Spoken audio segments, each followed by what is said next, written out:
Led by a career best figures from Alzari Joseph and backed up by seam and swing bowling, the West Indies are in control of the first test against Bangladesh as they close 8 runs behind the visitors.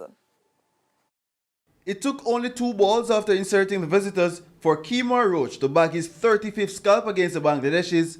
Mahmudul Hassan Joy dismissed for a golden duck. And it was about to be a duck party, Najmul Hossain Shantu and Monimul Haq joining the opener back in the hut as Bangladesh slipped to 16 for 3. A 25-run partnership between Tamim Iqbal and Liton Das threatened to pose resistance, but that was thwarted by Alzari Joseph, who strangled Tamim down the leg side for 29. Then it was time for the magic arm of Kyle Mears, who straightened one on Das for 12. Nurul Hassan was probably shocked by the quick return of his teammates and padded up to a straight one. It was 76 for 6 at lunch after a flurry of aggressive strokes from captain Shakib Al Hassan. Well, not even the break stopped the procession, as the visitors were rolled over for 103 thereafter. Shakib led the scorers with 51, with 6 batsmen falling for naught. Joseph ended with career best figures of 3 for 33.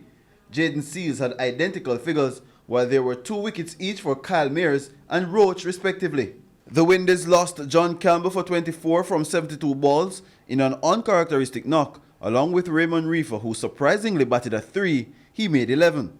Craig Brathwaite with an unbeaten 42 from 149 balls, inclusive of 4 fours, and Jamaica's Nkrumah Bonner 12 not out, saw the Caribbean side home at 95 for 2 from 48 overs. Good. Whenever you can bowl a team out for 100 in the first innings, that was a good thing.